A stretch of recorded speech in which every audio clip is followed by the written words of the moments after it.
Você já deve ter ouvido falar sobre o Chipre, um dos países insulares localizado no Mediterrâneo e membro da União Europeia. No entanto, o que parece ser um país unido é apenas mera ilusão, já que na prática, aqui nessa ilha existem dois países, o Chipre reconhecido e o Chipre do Norte.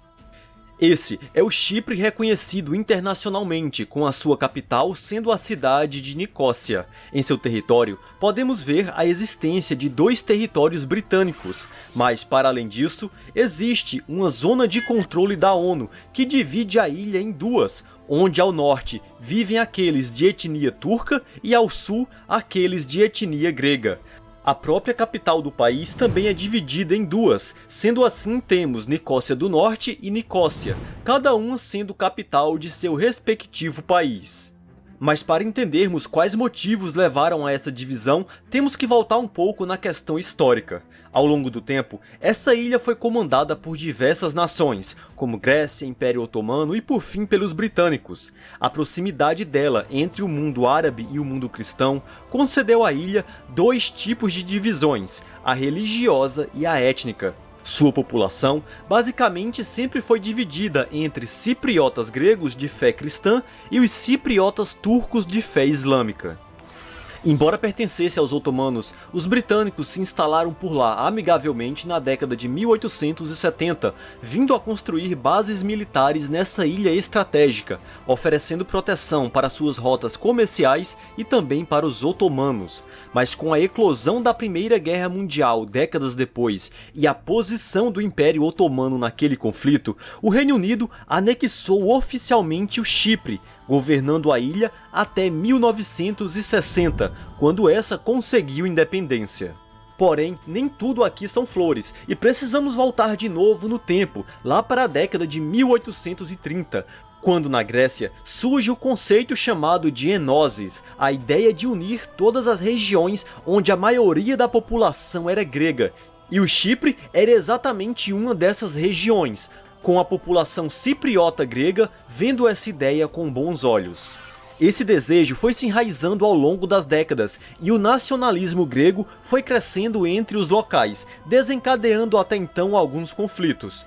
Porém, no início do domínio oficial britânico em 1914, os cipriotas turcos os apoiavam completamente, mas com o tempo começou a surgir um receio e certa desconfiança, já que os cipriotas gregos apelavam aos britânicos para sua unificação com a Grécia, o que não parecia muito distante, já que uma oferta britânica para a Grécia sobre a posse da ilha ocorreu.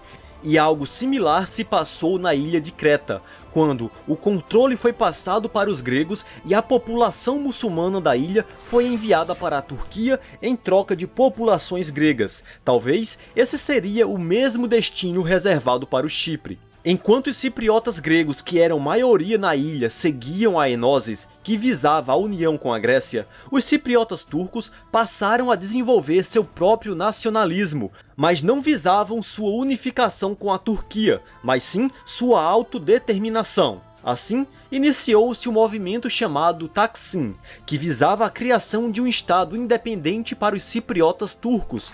Em 1955, os cipriotas gregos começaram a lutar contra os britânicos e finalmente conquistaram a independência da ilha em 1960. Mas nos acordos estava impedida qualquer possibilidade de união com a Grécia e foram mantidos dois territórios militares britânicos na ilha. E além disso, caberia ao Reino Unido, à Grécia e à Turquia manterem a paz comunitária entre os dois povos. Logo no início dos anos 60, a violência entre as comunidades de etnias turcas e gregas eclodiu, e novamente, os grupos favoráveis a enosis e a Taksim estavam frente a frente. Para se ter uma ideia de como era o cenário naquele momento, 78% da população do país era cipriota grega, enquanto 18% era cipriota turca. No desenrolar dos conflitos, milhares de cipriotas turcos tiveram que abandonar o sul da ilha em direção ao norte, e muitos no sul passaram a viver basicamente em enclaves, ou seja, zonas e vilas somente para turcos. Em 1964, uma força de paz da ONU desembarcou na ilha para tentar manter a paz, sendo criada assim uma zona tampão das Nações Unidas, dividindo a ilha em duas, inclusive a capital. As coisas pioraram em 1967, quando iniciou-se a ditadura militar na Grécia, e esses passaram a apoiar abertamente a causa dos cipriotas gregos. Em 1974, o governo militar grego apoiou um golpe militar contra o presidente do Chipre. Em resposta a isso, a Turquia lançou uma invasão contra a ilha, dizendo que a ação grega estava em desacordo com os tratados de 1960, e assim acabou assumindo o controle do norte do país. As populações cipriotas gregas foram enviadas para o sul, e as cipriotas turcas para o norte, ou seja, houve uma troca de populações. A zona tampão da ONU acabou sendo ampliada. O então aeroporto internacional de Nicósia foi bombardeado e hoje está completamente abandonado e situado dentro da zona tampão. Em 1983, o norte acabou declarando independência e dando origem à República Turca do Chipre do Norte, cuja capital é Nicósia do Norte. Esse país é reconhecido apenas pela Turquia, sendo que nenhuma outra nação soberana reconhece sua legitimidade. Sua capital histórica é completamente dividida, com vizinhanças, acessos e ruas sendo bloqueados por muros. Áreas que ficaram dentro da zona tampão continuam totalmente abandonadas e com sinais da guerra que ali ocorreu. Sendo assim, a divisão hoje da ilha é exatamente essa: dois países, Chipre e Chipre do Norte, dois territórios britânicos e a zona tampão controlada pela ONU. Mas e aí, você sabia do quão complexas são as divisões dessa pequena ilha? Deixa aí nos comentários. E bom, por hoje é só, até a próxima, nos vemos aí em um próximo dia qualquer, um grande abraço, valeu e é nóis, fui.